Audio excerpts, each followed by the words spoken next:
Estamos muy emocionadas y emocionados porque tenemos acá el placer nuevamente de tener a Gabriel Sosa Plata, defensor de las audiencias, investigador, profesor. ¿Cómo está, Gabriel Sosa? Hola Carolina, qué gusto me da saludarte nuevamente en esta gran oportunidad de estar contigo en la noticiera. Muchísimas gracias hasta que se nos hizo una vez más. Gracias por su tiempo y por hablar de estos temas que les hemos dado seguimiento y que siempre nos parece muy pertinente hacerlo pues de la mano de especialistas, precisamente porque sabemos que pues es un tema muy relevante para todas y todos y que de pronto al salir muchísima información de muchos lados pues podemos caer precisamente, ¿no?, en algunas noticias falsas, por ahí en cierta que se desvirtúa de pronto la información. Y queremos hablar sobre este artículo que usted ha publicado en PopLab, que le ha dado también desde este lugar, desde esta plataforma, seguimiento a las reformas a la ley de telecomunicaciones, sobre Sheinbaum y la recuperación de los derechos de las audiencias. No sé si podríamos iniciar primero, si nos puede compartir. ¿Las audiencias tenemos derecho? ¿Cómo es esto del derecho a las audiencias? ¿Por qué es necesario saberlo, conocerlo? Y pues también si nos puede ahondar en esta parte que usted menciona aquí en el artículo, sobre esta diferencia que está muy marcada, por ejemplo, en el gobierno de Enrique Peña Nieto y estos legisladores que respaldaron modificaciones que no precisamente tenían que ver con estos intereses de las audiencias. No sé si nos podría un poco ahondar sobre esta parte. Claro que sí, Carolina. Fíjate que este tema de los derechos de las audiencias se mencionó por primera vez, al menos en el marco regulatorio mexicano, en la reforma, esta reforma estructural. Se estableció desde la propia pues Constitución, es importante reiterarlo, y ya cuando se hizo la ley secundaria, la Ley Federal de Telecomunicaciones y Radiodifusión de 2014, ahí se plasmaron algunos de estos derechos de las audiencias. ¿Qué entendemos por derechos de las audiencias para quien todavía no está familiarizado con esto? Son los derechos que tenemos, va a sonar redundante, pero así es, son los derechos que tenemos como audiencias para recibir contenidos en los cuales no se vulneren los derechos humanos. Esto es, que los contenidos no vulneren los derechos de niñas, niños y adolescentes, de que no haya contenidos que normalicen la violencia hacia las mujeres o su cosificación, de que no haya contenidos discriminatorios o que fomenten la discriminación, de que no haya contenidos que hagan apología de la violencia. En fin, son este conjunto, pues, de derechos que tenemos a recibir contenidos de calidad. Esto abarca, por ejemplo, también los contenidos que tengan información veraz, de que no haya campañas de desinformación que pues son las que justo en estos momentos se están generando a partir de esta iniciativa de ley en materia de telecomunicaciones y radiodifusión que presentó la presidenta Claudia Sheinbaum. Bueno, cuando se hizo esta ley de 2014, ahí se plantearon algunos de estos derechos. Y después, para hacerlos, digamos, aterrizables, manejables, que es algo que es muy importante, pues hacerlo, porque de otra manera pueden quedar plasmados en la ley. Pero ¿cómo se tutelan? ¿Cómo se garantizan plenamente? Pues debe existir una autoridad que esté constantemente observando y una figura, que en este caso es la Defensoría de las Audiencias, para que pues sea el conducto mediante el cual las audiencias puedan presentar pues sus quejas, sus reclamos, sus sugerencias en esta materia, ¿no? De los derechos de las audiencias. El IFT en aquel entonces se tardó muchos años en hacer estos lineamientos, los hizo hasta el año 2016, es decir, más de 2 años después de que teníamos el marco jurídico, y publica unos lineamientos que en diciembre de 2016 que generaron una enorme controversia por parte de la industria. ¿Qué no le gustó a la industria? Pues prácticamente no le gustaba nada, ¿no? Es decir, quería que estuvieran ahí los derechos de las audiencias, pero que pues simplemente ahí estuviesen enunciados, no para que trabajaran a través, pues, de su cumplimiento.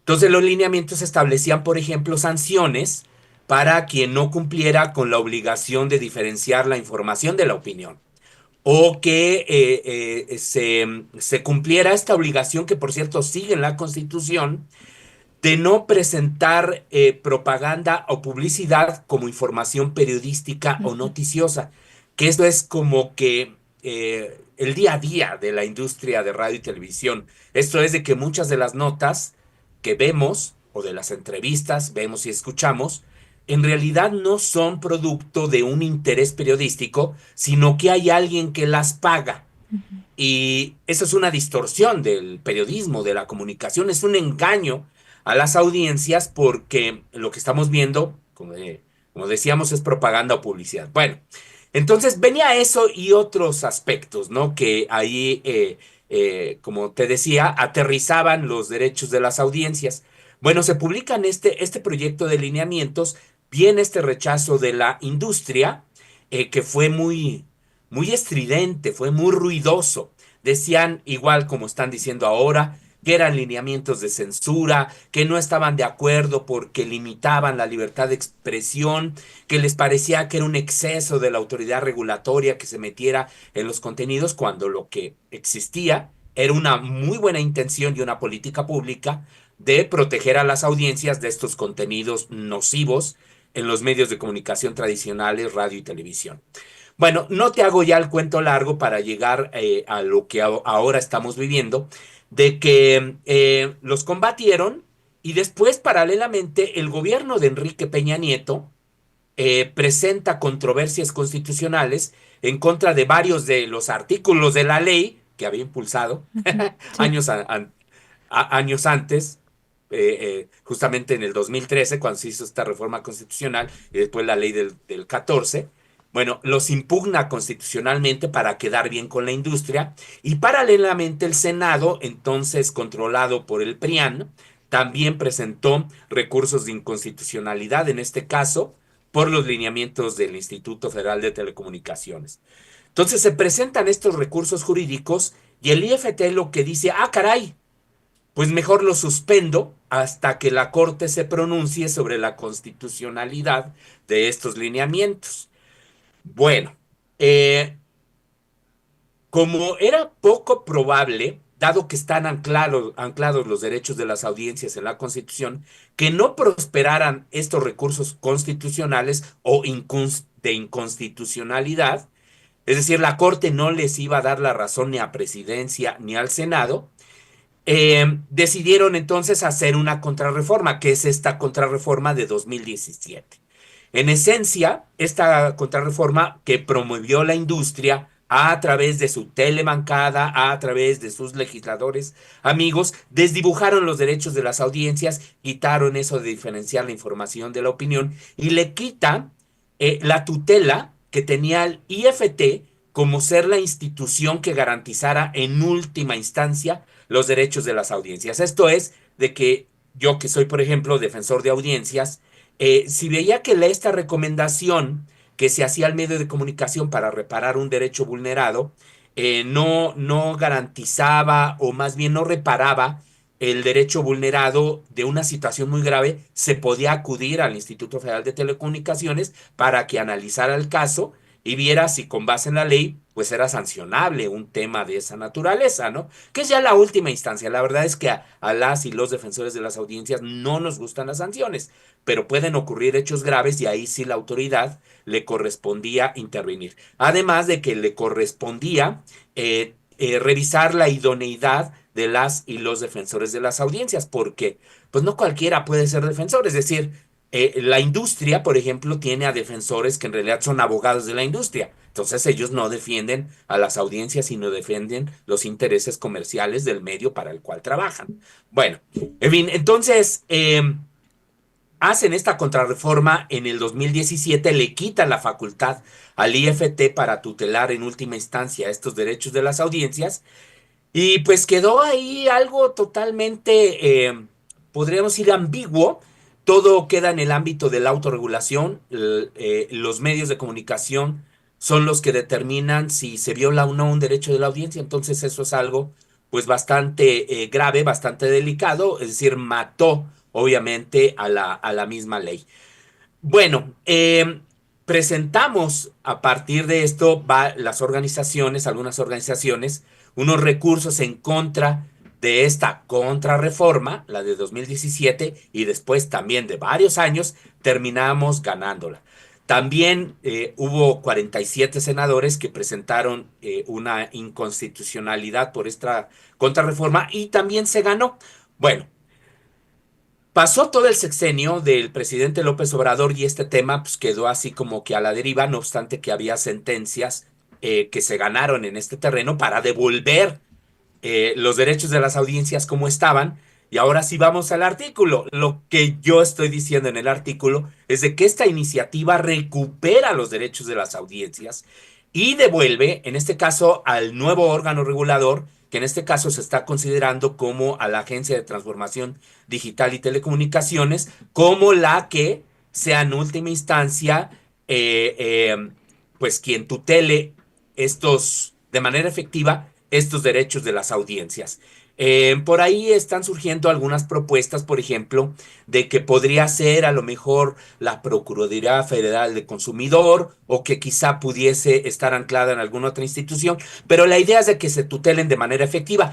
Y la presidenta Sheinbaum recupera tal cual los derechos de las audiencias que había quitado el PRIAN. Y eso es una muy buena noticia para las audiencias aquí en nuestro país, porque esta es una de las bondades que tiene esta iniciativa y que obvio también es algo que ha generado este ruido mediático, particularmente de algunos grupos radiofónicos de Televisa y de TV Azteca, que están desinformando respecto de los alcances de esta iniciativa. ¿Por qué? Porque pues, no les gustan los derechos de las audiencias, no están a favor de esto y ahora pues esta iniciativa es como una reivindicación a los derechos humanos y no a los intereses corporativos. Eso es lo que te podría decir. Perdón por hacer tan larga la película, Carolina, pero No. me parece que era importante plantear el antes y el después y ahora lo que está en juego, ¿no? Claro, no, al contrario, se nos hace muy, muy relevante porque precisamente a veces parece que toda esta cuestión que tiene que ver con las telecomunicaciones, la audiencia solamente somos como esa parte receptiva y que nos enteramos que tenemos derechos es como muy extraño de pronto, ¿no? Y parece que esta discusión que se ha hecho alrededor de estas reformas a la ley han puesto precisamente como el ojo, ¿no? De las audiencias y ver cómo es cierto, por qué tenemos el contenido que tenemos, ¿no? Y esta cuestión también de ir desentrañando lo que pasaba antes, lo que pasa ahora, sobre todo pues por este mismo ruido que se está haciendo sobre la supuesta censura. Y en este mismo sentido me gustaría ver si podemos ahondar en este famosísimo artículo 109 que pues ya, ¿no? Como usted también lo pone en el artículo, la presidenta desde que esto empezó a generar especulaciones y que se alzaron así rapidísimo, ¿no? Estas grandes televisoras de que te están censurando, te quieren bloquear, se dijo desde ese momento que se iba a eliminar. Me parece que ya se decidió que se elimine este artículo 109. Sí, o sea, bueno, que se trataba del bloqueo temporal de las plataformas digitales, ¿no? Y que entonces quienes se oponían a siquiera repensar esta reforma, pues empezaron a hacer como una campaña casi de mucho miedo, pues, ¿no? Para las personas, decir, te van a bloquear tu cuenta de Facebook y tal, tal, tal. Bueno, pero aquí, y quisiera unirlo con esto que también en otra columna usted nos compartía sobre, por ejemplo, los derechos de los menores, ¿no? Y de las adolescencias. Esto porque últimamente también hemos visto, pues, esta falta de, digamos, tal vez decir regulación pues suene muy fuerte, ¿no? Porque en algunos oídos se puede escuchar cómo es que censura, ¿no? Y debe haber una libertad absoluta. Pero en esta parte de las plataformas digitales, o sea, si nos puede aquí ahondar un poco en estas reflexiones sobre qué tipo de aproximación tendríamos que tener también en las plataformas digitales, qué es lo que se está hablando sobre esto en los foros a estas reformas, porque parece que precisamente, ¿no? En redes sociales, en Instagram, en TikTok, se pueden vulnerar, y usted como también lo puso en el otro artículo que ahorita lo compartiremos, los derechos de las infancias, se supone que haciendo como contenido creativo, pero que realmente puede vulnerar los derechos de las infancias, algo que es muy preocupante. ¿Y quién regula eso, no? Ayer, ya para terminar la idea, platicamos acá también con el doctor Hugo López-Gatell, por ejemplo, en este caso particular de un medicamento que se está utilizando para adelgazar, y en redes sociales no hay ningún tipo de información. O sea, quien sea o influencers pueden subir de que ya sí bajé de peso y no hay ningún tipo de regulación, y es también algo riesgoso para la salud. Hay muchísimos, vemos, ¿no? Como muchos riesgos, pero ¿cómo podemos entrarle, digamos, a este tema? Si nos puede ahondar un poquito. Sí, Carolina, pues me parece que es una discusión nodal, es una discusión muy importante, no solamente se está presentando obviamente aquí en México. Ya hay un debate internacional también muy relevante en este terreno porque, pues justo estamos viviendo en una época en la que, pues de alguna manera se vio con estas revelaciones que se han hecho sobre Televisa Leaks, de cómo se pueden generar campañas de desinformación. Bueno, Televisa Leaks lo que reveló, pues es algo que tiene que ver, en esencia, en el ámbito político, comunicacional, incluso hasta del entretenimiento. Pero, ¿qué está pasando en los ámbitos de la salud, como esto que comentas de esta entrevista que ofreció el doctor López-Gatell? ¿Qué está ocurriendo, por ejemplo, con la violencia, normalización de la violencia, también en redes sociales? ¿Qué está ocurriendo con muchos de esta promoción de productos no saludables? Con estos influencers que con una enorme irresponsabilidad lo mismo pueden promover pantaletas que medicamentos supuestamente milagrosos. En realidad es una tierra fértil para la desinformación en todos sus ámbitos, pero también lo ha sido para perjudicar los procesos democráticos, el derecho a la información de las audiencias de manera específica. Entonces, sí, sí, el debate ha sido cuál es la línea, ¿no? ¿Qué se puede regular y qué no en este terreno? Y aquí tenemos, digamos, dos vertientes. Una que es la que dice, bueno, de alguna manera, a veces los marcos jurídicos nacionales o internacionales ya establecen límites de la libertad de expresión independientemente de la tecnología. Por ejemplo, pues no se pueden vulnerar en efecto los derechos de niñas, niños y adolescentes en el mundo digital. No se pueden vulnerar porque la ley respectiva dice que no se pueden vulnerar, independientemente de la plataforma.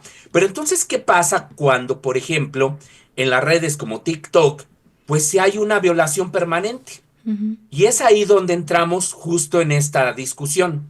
Bueno, ¿cuál es la autoridad que debe de intervenir para esto? O sea, por ejemplo, a Secretaría de Gobernación le alcanza para censurar un contenido en TikTok referente a esto que en efecto escribimos también hace algunas semanas, Carolina, sobre cómo, pues sí, aprovechamos el Día del Niño, de la niña, Uh-huh. ¿no? Para decir de que hay muchos influencers de que se aprovechan de la vulnerabilidad de niñas y niños y los entrevistan en las calles. Y a lo mejor pueden sonar entrevistas ingenuas, entretenidas, incluso aleccionadoras en algunos casos, pero la ley dice que hay que pedirles permiso. La ley dice que debe haber una autorización de sus padres, de sus madres, de sus tutores. También la ley habla de una protección de la identidad de quien participa en todo esto. Cuando uno es niña, niño, en realidad uno no sabe las vulnerabilidades que se generan en el mundo digital. Uh-huh. Y ahí queda de por vida. ¿Qué tal si, por ejemplo, un niño, una niña, en un ánimo de ingenuidad dijo algo que a lo mejor le pareció chusco, pero que después dentro de algunos años se está arrepintiendo de eso que dijo?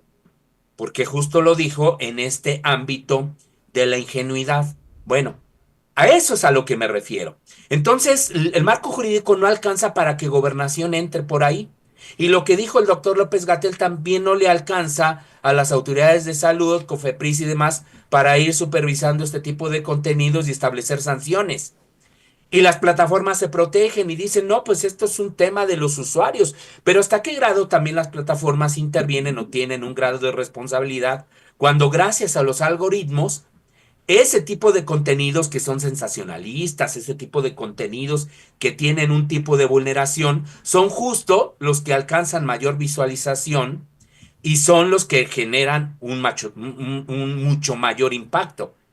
Pues ahí las plataformas tienen mucho que ver, ¿no es cierto? Entonces, esa es una línea, digamos, muy interesante.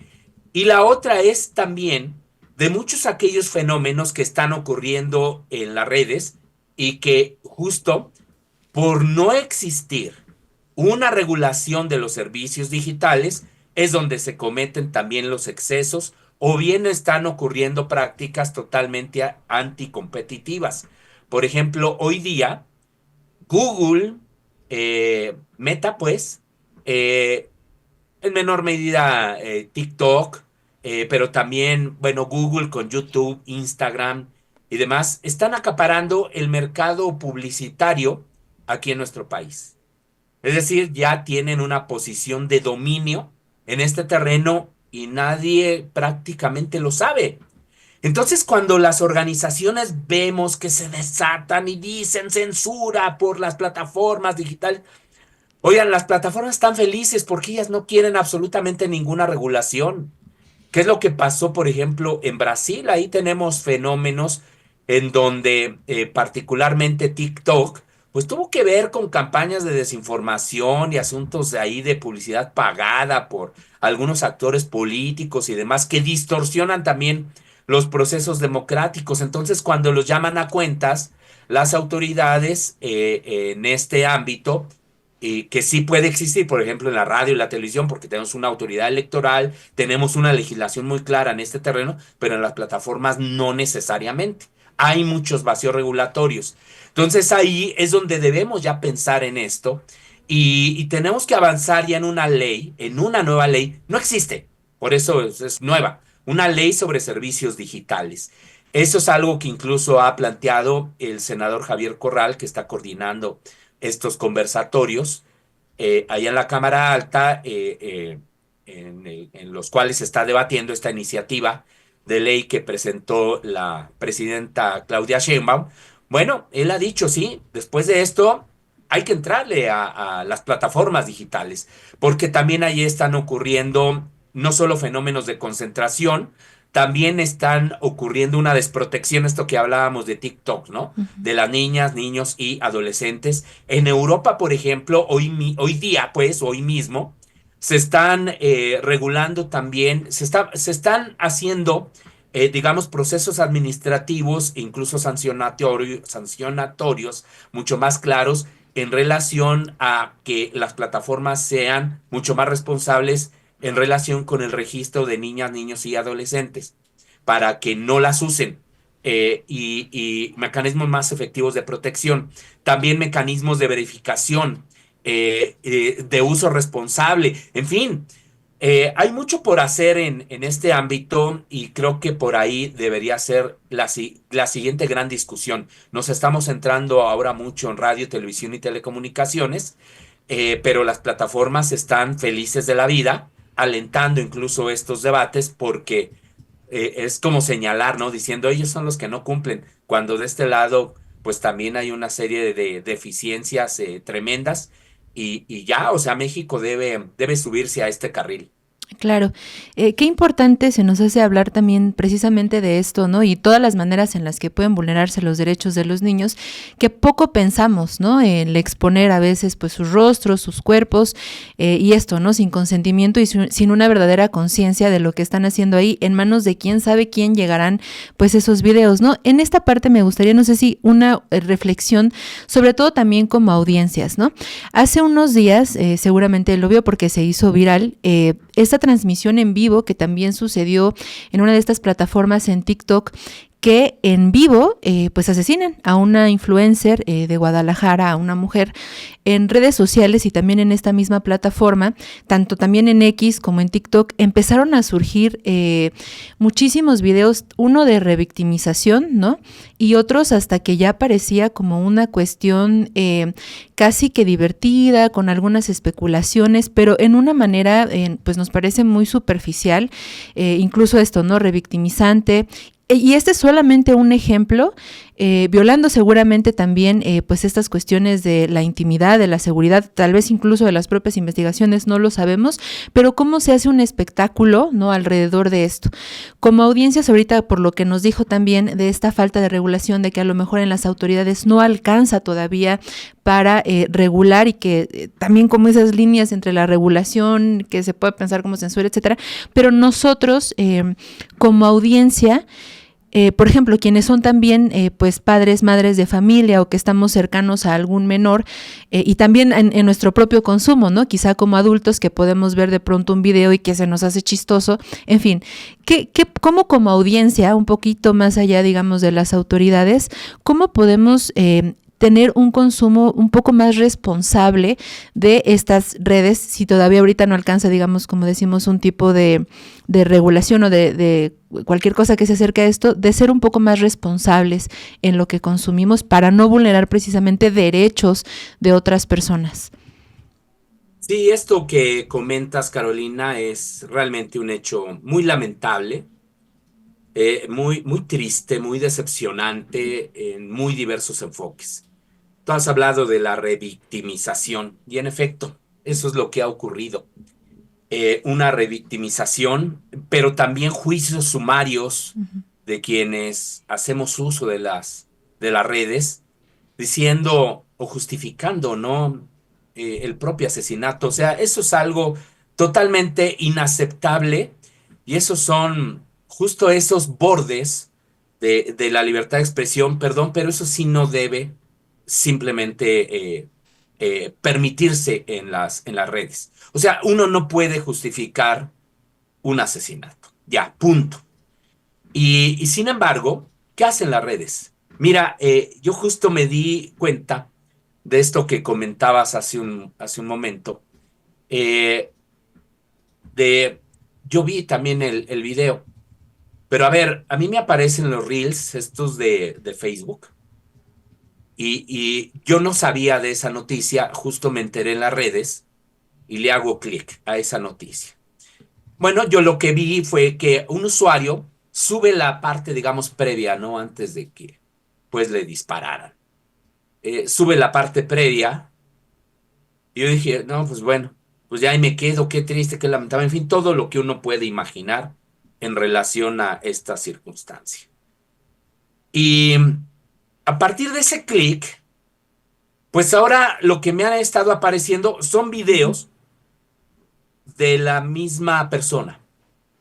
O sea, es decir, una reproducción automatizada por el algoritmo, pero veía yo videos cada vez peores, pues en ese sentido, donde ahí sí, pues muchos usuarios, esto que decíamos, justifican, amedrentan, utilizan el amarillismo, el sensacionalismo.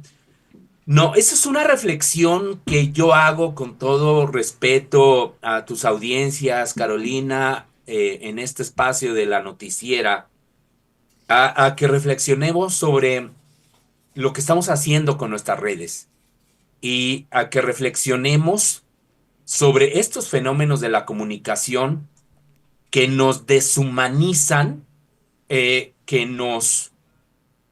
colocan en una enorme vulnerabilidad a estas personas, a esta revictimización, incluso a esta normalización de la violencia, porque en la medida en que se esté reproduciendo miles de veces, somos también, de alguna manera, reproductores de esta normalización, es decir, simplemente se ve como la violencia que existe en México, ah, pues así son las cosas y ni modo hay que conformarnos. No, no, no. O sea, me parece que es importante que como audiencias tomemos distancia, veamos con ojo crítico.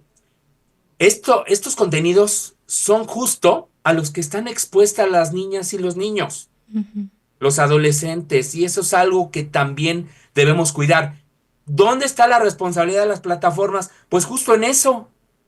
Ahí sí deben de intervenir las plataformas y también las autoridades. Tienen mucho que hacer y mucho que decir. Tenemos que entrarle al tema. No es un tema de censura, es un tema de derechos humanos, es un tema de responsabilidad social, es un tema de protección de las víctimas, es un tema que nos atañe a la sociedad. Pues estos son justo, sí, los excesos que llegan a ocurrir en las redes y qué bueno que lo recuperaste, Carolina.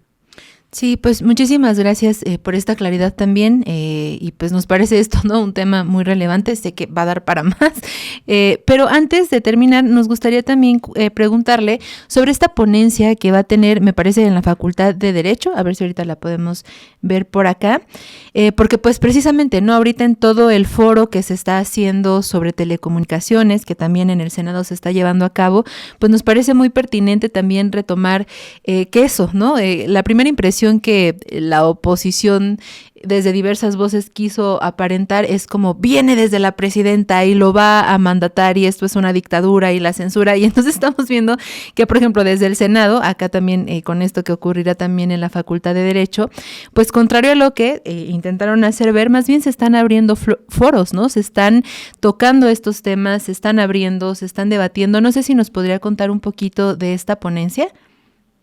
Sí, claro que sí, va a ser un foro e invitamos con enorme gusto a las audiencias que se va a realizar la próxima semana en la Facultad de Derecho.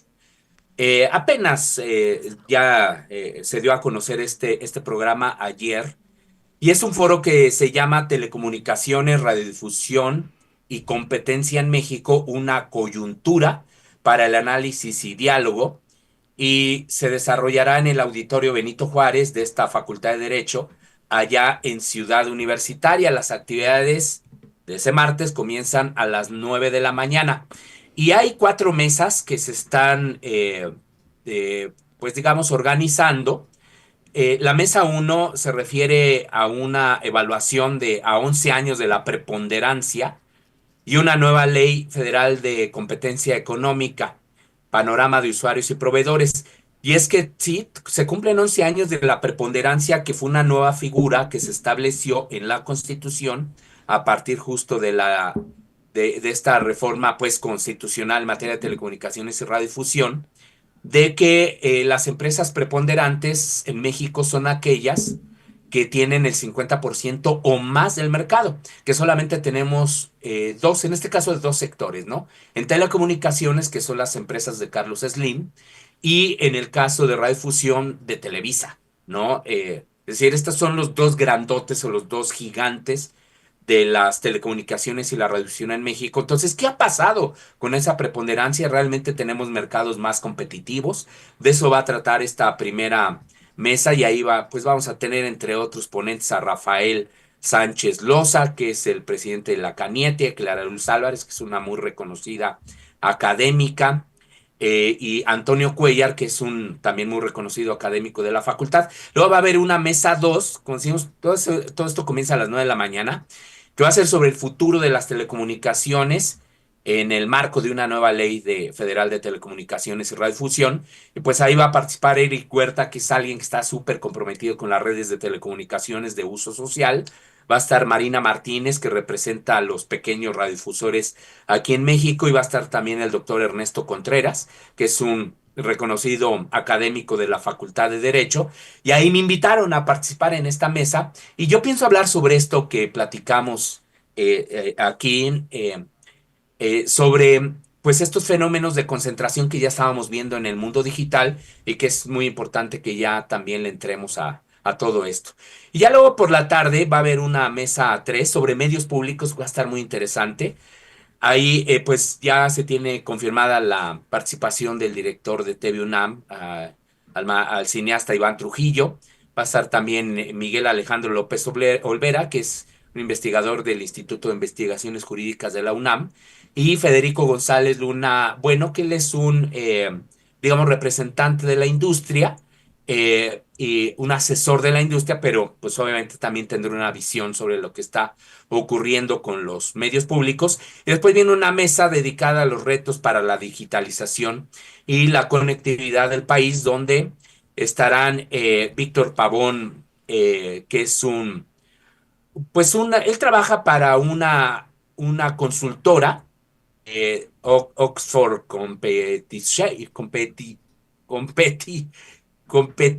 ay, se me fue la Ujú. palabra, que es el de es de competencia económica, evidentemente. También va a estar Denise Dresser, que pues bueno, ya la conocemos, también ya sabemos cuál va a ser su posición, Sí. seguramente, y va a estar también Javier Tamayo, que es el presidente de la Asociación Nacional de Proveedores de Internet Inalámbrico. Bueno, bueno, la palabra ahorita se me fue. Sí, así pasa. De competition, competition, bueno, ya, qué mal. Bueno, en fin, bueno, va a ser un foro muy interesante. También va a estar Wilson Rojas, que es Ujú.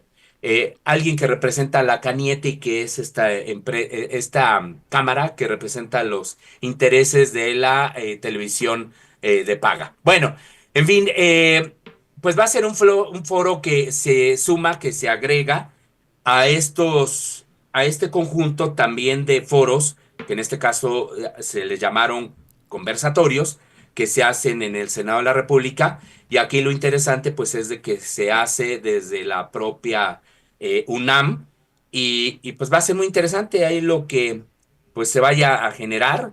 Eh, pues estaremos muy atentos. Dicen que también se va a transmitir en streaming. Ok. Ya luego compartiremos también con mucho gusto la liga.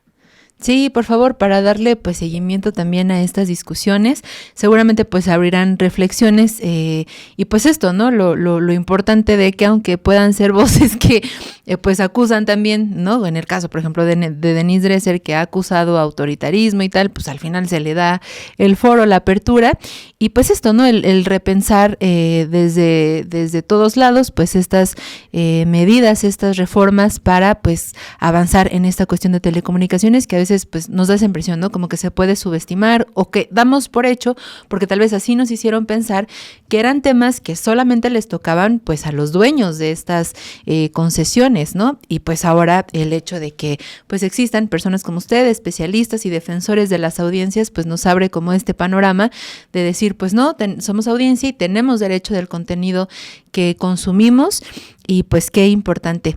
Le agradecemos de verdad muchísimo. El tema, bueno, los temas que surgen de esto dan para muchísimo más, entonces pues ya le estaremos buscando, dando lata como siempre para próximas conversaciones y le agradecemos muchísimo. No sé si quiere agregar una cosa más.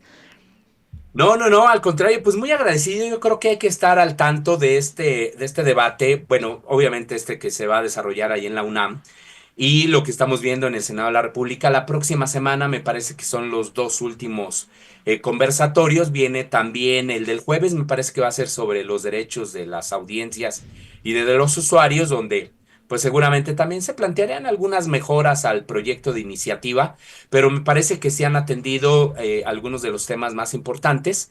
Este que va, que ya también, al cual te referiste, Carolina, sobre este artículo, el 109, el de las 109. plataformas digitales. Pues bueno, ese ya se dijo que se va a expulsar Uh-huh. de esta iniciativa, de este dictamen, porque incluso ya es un dictamen aprobado en comisiones. También hay otros por ahí de una supuesta censura previa, que ya existía en la ley del 60, que se refiere a que se tenía que pedir autorización, por ejemplo, para transmitir contenidos también que vienen de otros países, en Secretaría de Gobernación. Entonces, pues eso también no es necesario que esté en la ley. Sí está prohibidísima esta contratación de propaganda al servicio de gobiernos extranjeros y injerencistas y que violentan derechos humanos. Eso sí está obviamente ya prohibido, y eso sí va a continuar adelante. Eso sí es censura, sí, por supuesto.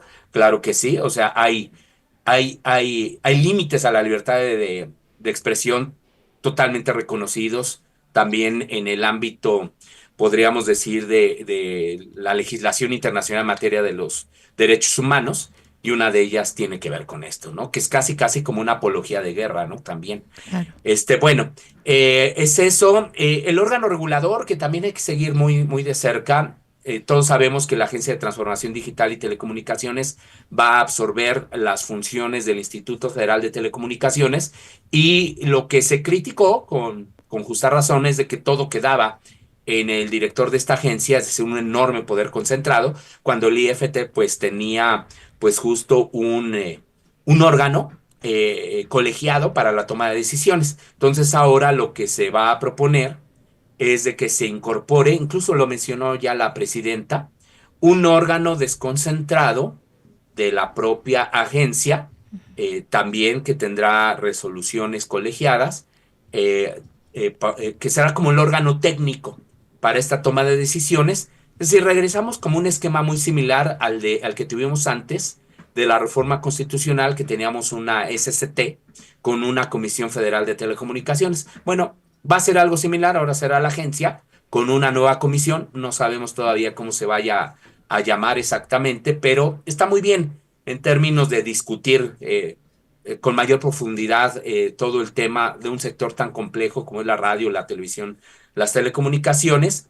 Me parece que también va a haber algún abono importante en cuestión de medios públicos, pero mucho más en medios comunitarios, indígenas. También ya la presidenta, o esta presentación pues que se hizo de José Merino, de que ya no se va a otorgar el gobierno, porque había un artículo, ¿no?, que decía que se podía otorgar concesiones de uso comercial. Bueno, no, ya lo que se dijo es de que para evitar que haya ahí una competencia desleal con otros operadores, también se someten a un proceso de licitación, en fin, esto que le llaman neutralidad competitiva, ¿no? Entonces eso también se va a corregir, que era también uno de los grandes reclamos de la industria.